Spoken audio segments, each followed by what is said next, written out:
जय Hind dear student. इस lecture में हम लोग डिस्कस करने वाले हैं टाइप ऑफ पोलराइजेशन का।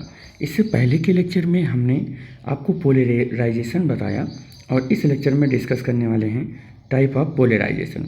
तो बेटे टाइप ऑफ पोलराइजेशन अगर हम पढ़ रहे हैं तो बेसिकली अगर मैं लिखूं तो टाइप ऑफ पोलराइजेशन 3 तरीके से होते हैं फिजिक्स में, और यहाँ पर जो हम लोग पढ़ेंगे केवल हम उन्हीं की बात कर रहे हैं, ठीक है। तो हम इलेक्ट्रॉनिक पोलराइजेशन फर्स्ट जो होता है इलेक्ट्रॉनिक पोलराइजेशन होता है। जो सेकंड होता है उसका नाम है ionic polarisation. Ionic polarisation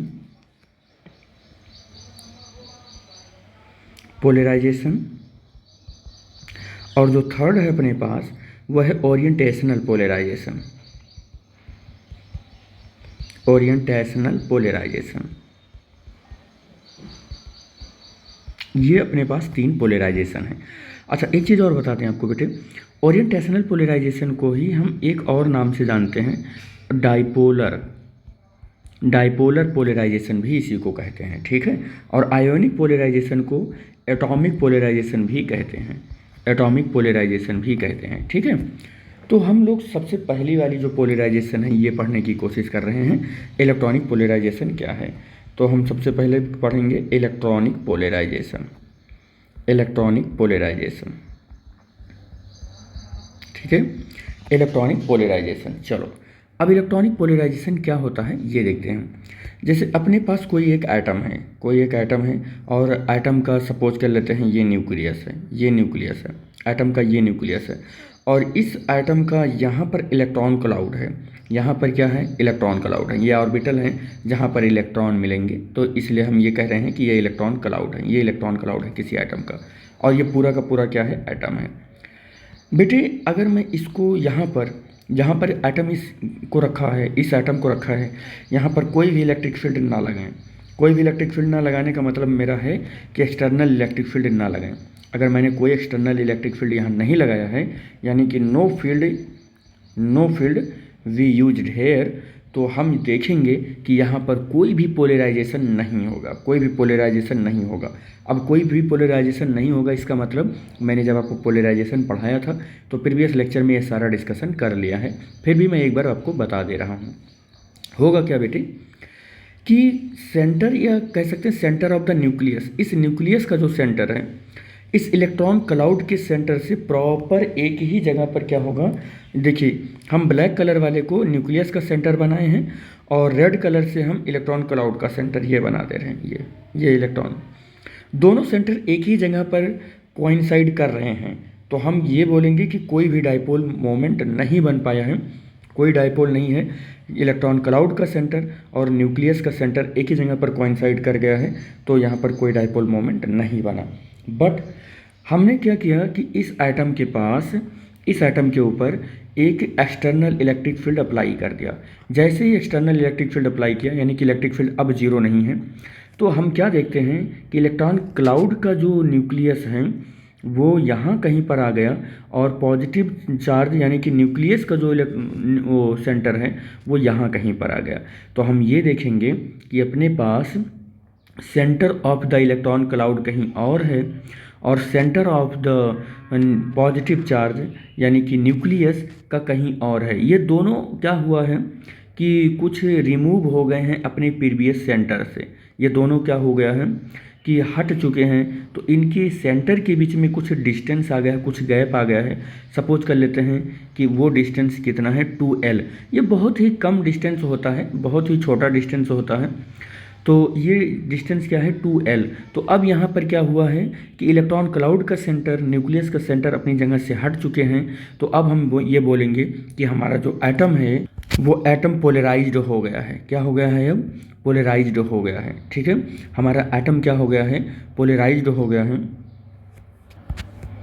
polarised हो गया है, ठीक। एटम हमारा पोलराइज्ड हो गया।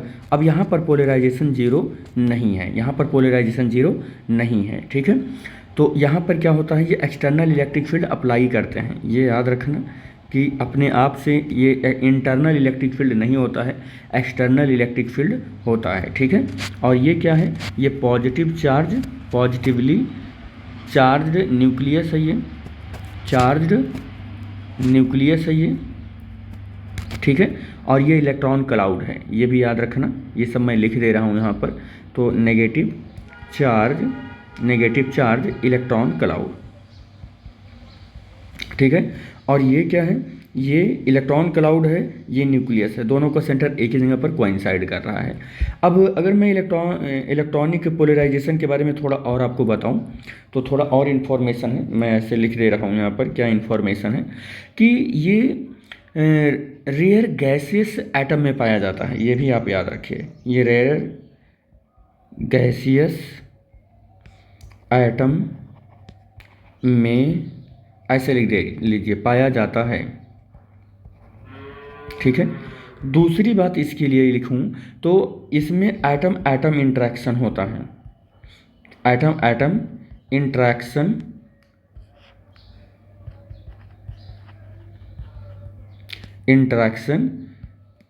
होता है, सॉरी नेग्लिजिबल होता है, नेग्लिजिबल होता है। अब एटम एटम इंटरेक्शन नेग्लिजिबल होता है कि इसका क्या मतलब है, इसका मतलब ये है कि इलास्टिक कोलिजन होता है। क्या होता है बेटे, इलास्टिक कोलिजन होता है, यहाँ पर इलास्टिक कोलिजन होता है। और वैसे आपको पता होना चाहिए कि अगर रेयर गैसियस एटम में पाया जाता है और अगर इनके बीच का इंटरेक्शन नेग्लिजिबल होता है तो इसका मतलब इलास्टिक कोलिजन ही होगा, ठीक है। ये सारी बातें आपको पता ही होना चाहिए। नेक्स्ट हम अगर बात करें इसके एग्जाम्पल की, तो एग्जाम्पल अगर मैं यहाँ पर लूँ तो एग्जाम्पल हो सकता है सल्फ़र, ठीक है। एग्जाम्पल क्या हो सकता है इसका, सल्फ़र हो सकता है, ठीक है। तो ये आपका हो गया। इससे हाँ, इसको इलेक्ट्रॉनिक पोलराइजेशन है, इसे रिप्रेजेंट करते हैं P और सफिक्स में A लिखकर। ये रिप्रेजेंटेशन करने का तरीका है, यानी कि सिंबल फॉर्म है, ठीक है। ये इलेक्ट्रॉनिक पोलराइजेशन को रिप्रेजेंट करने का सिंबल है PE, ठीक। दूसरा अगर मैं सेकंड की बात करता हूँ, सेकंड या इसका अगर मैं डेफिनेशन भी लिख दूँ, इसका डेफिनेशन कैसे लिखोगे कि व्हेन अ डाइइलेक्ट्रिक, आपको अगर लिखना हो कभी तो कैसे लिखोगे, when a dielectric is placed in an electric field. कहाँ पर प्लेस करेंगे, इलेक्ट्रिक फील्ड में बेटा, इलेक्ट्रिक फील्ड, ठीक है। Electric field there is a displacement, there is a displacement of electron cloud relative to nucleus, बस यही होता है, ठीक है। In the atom forming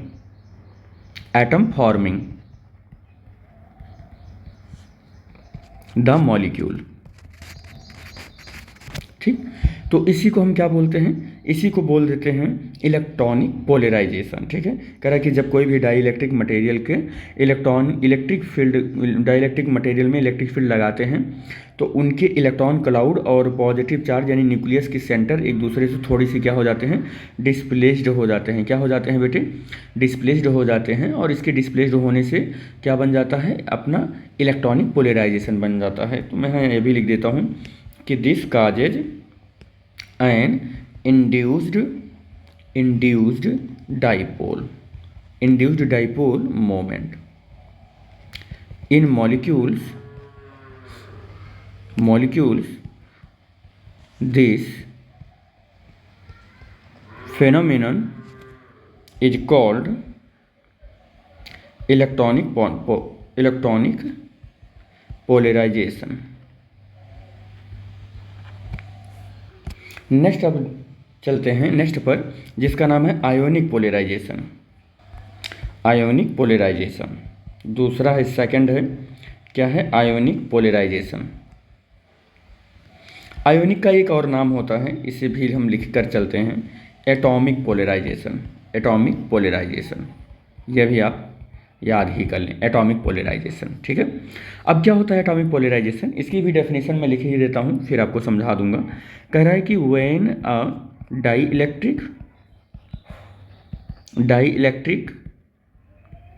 made of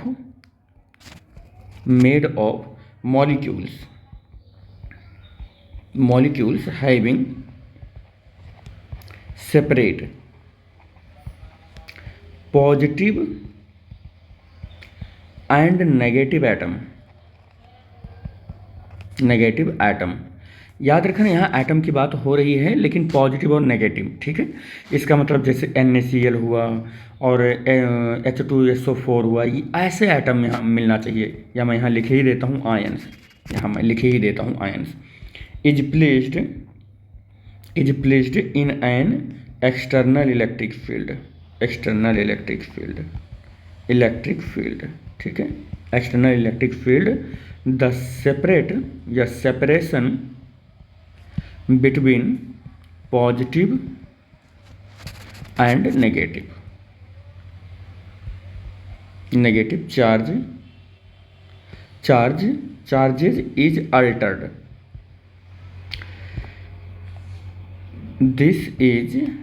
this causes, ऐसे लिख दो, this causes an induced dipole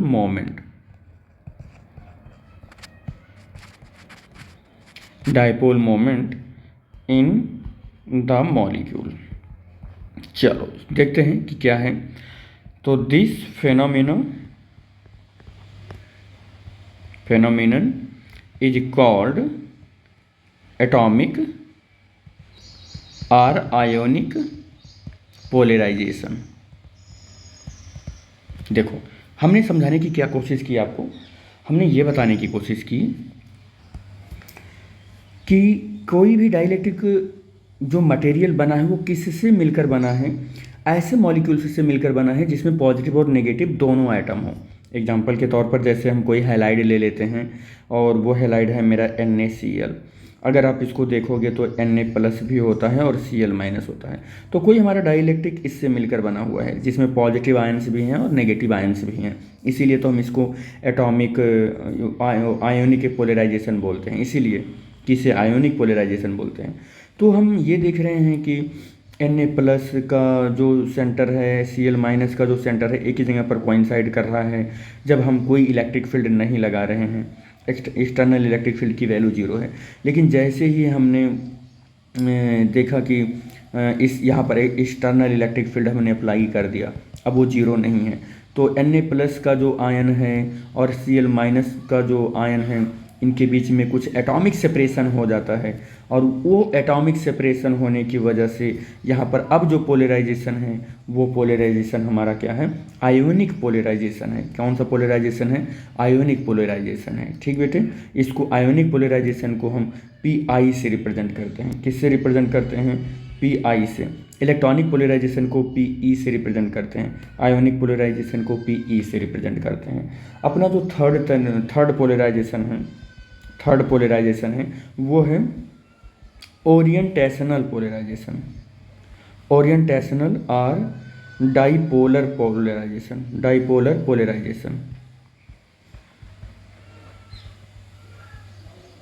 polarisation, ठीक है।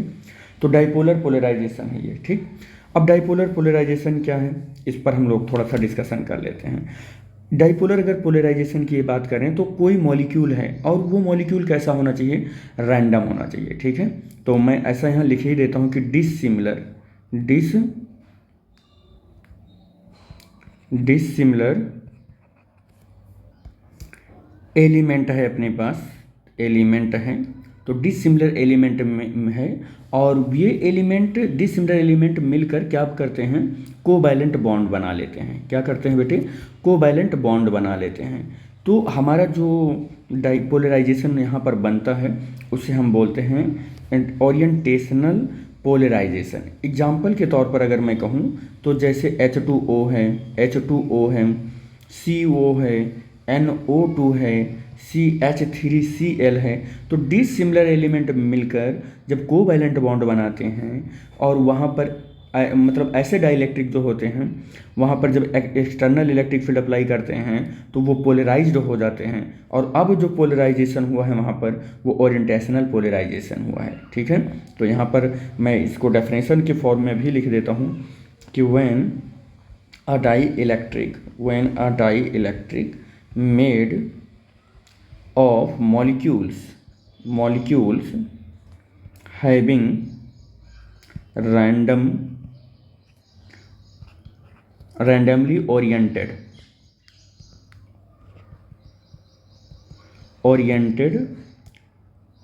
permanent dipole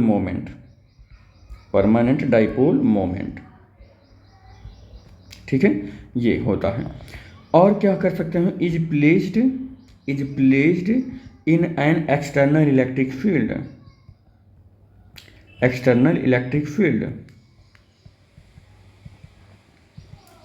field, the molecule as a whole में रोटेट, होल मॉलिक्यूल रोटेट हो जाता है। कैसे रोटेट होता है, लेकिन ये भी बात आपको पता होना चाहिए। अबाउट इट्स एक्सिस रोटेट हो जाता है of symmetry, axis of symmetry के सिमेट्री, ठीक है, एक्सिस ऑफ सिमेट्री के अबाउट रोटेट हो जाता है। और इससे हमारा क्या बनता है, इससे हमारा एक ओरिएंटेशनल पोलराइजेशन बन जाता है, ठीक है। तो so that the dipole align,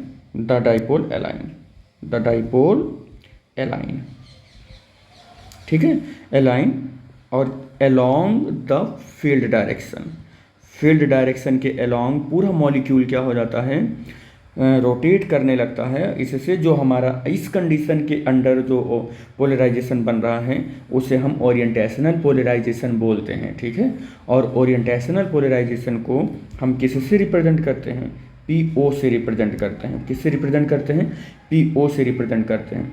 अब अपने पास जो डाइलेक्ट्रिक पोलराइजेशन है, अगर मैं नोट पॉइंट में लिखूं तो अपने पास जो डाइलेक्ट्रिक पोलराइजेशन है, उस पोलराइजेशन में अगर हम कंबाइंडली यूज करें तो हमारा पोलराइजेशन सम ऑफ 3 कंट्रीब्यूशन होता है। यानी कि इलेक्ट्रॉनिक पोलराइजेशन, और फिर हमारा क्या है आयोनिक पोलराइजेशन, और फिर हमारा क्या है ओरिएंटेशनल पोलराइजेशन। तो this is the net polarization, ये हमारा क्या है नेट पोलराइजेशन है, ठीक है। ये हमारा इलेक्ट्रॉनिक पोलराइजेशन, आयोनिक पोलराइजेशन और ये ओरिएंटेशनल पोलराइजेशन है। इसके अलावा भी एक पोलराइजेशन होता है और हम लोग उसको थोड़ा सा देख लेते हैं। वो पोलराइजेशन हमारा है फोर्थ पोलराइजेशन। हमने शुरू में उसको बताया नहीं था क्योंकि ये हमारे सिलेबस में नहीं था, तो हमने थोड़ा सोचा कि इसको हट कर काम करें, लेकिन हम बता ही देते हैं कि क्या है। एक और पोलराइजेशन है वो स्पेस चार्ज पोलराइजेशन है, ठीक है। तो स्पेस चार्ज पोलराइजेशन है, स्पेस चार्ज पोलराइजेशन। अब जो स्पेस चार्ज पोलराइजेशन है, अगर इसकी बात करूं तो ये मल्टी फेज मटेरियल में पाया जाता है। ये भी याद रखना, कहाँ पाया जाता है ये मल्टी फेज मटेरियल में, ऐसे लिखो आप, में पाया जाता है, ठीक है। मल्टी फेज मटेरियल में पाया जाता है, ठीक है। अब अगर ये मल्टी फेज मटेरियल में पाया जाता है तो इसका मतलब क्या हुआ कि इसका मतलब ये हुआ कि ऐसे मटेरियल जिसमें इम्प्योरिटी हो, ऐसे मटेरियल जिसमें इम्प्योरिटी है, मतलब मैं ऐसे लिख ही दे रहा हूँ, मतलब जिस मटेरियल में इम्प्योरिटी होता है, जिस मटेरियल में इम्प्योरिटी होता है उसमें स्पेस चार्ज पोलराइजेशन पाया जाता है, ठीक है। तो और स्पेस चार्ज पोलराइजेशन क्या होता है, तो ये फ्री चार्ज इसमें ज़्यादा होंगे, जब क्योंकि मल्टी फेज मटेरियल है। अब मल्टी फेज मटेरियल है तो इसमें इम्प्योरिटी ज़्यादा है। अब इम्प्योरिटी ज़्यादा है तो फ्री चार्ज भी ज़्यादा होंगे, तो फ्री चार्ज भी ज़्यादा होंगे। क्या होगा, फ्री चार्ज इसमें पाए जाते हैं, ऐसे मैं लिख दे रहा हूँ, पाए जाते हैं, इसमें फ्री चार्ज पाए जाते हैं, ठीक है। और इसे रिप्रेजेंट किससे किया जाता है, P और स्पेस चार्ज, ये स्पेस चार्ज S और C स्पेस चार्ज से होता है, PS से रिप्रेजेंट होता है, ठीक है। अब अगर मैं स्पेस चार्ज को भी कंसीडर करके नेट डाइपोल लिखूँ, मैं नेट डाइपोल करें, नेट पोलराइजेशन लिखूँ तो क्या लिखूँगा मैं, electronic polarization, ionic polarization, orientational polarization और स्पेस चार्ज पोलराइजेशन, नेट का ये फार्मूला हो जाएगा। स्पेस चार्ज पोलराइजेशन को भी कंसीडर कर लिया तो हमारा नेट पोलराइजेशन का फार्मूला ये हो जाएगा। ठीक है बेटे, तो इस लेक्चर में बस हम लोग यहीं तक बात करने वाले हैं। हम लोग नेक्स्ट लेक्चर में मिलेंगे और इलेक्ट्रॉनिक पोलराइजेशन वेक्टर पढ़ने वाले हैं। ठीक बेटे, तो thanks for watching the video. Thank you बेटा।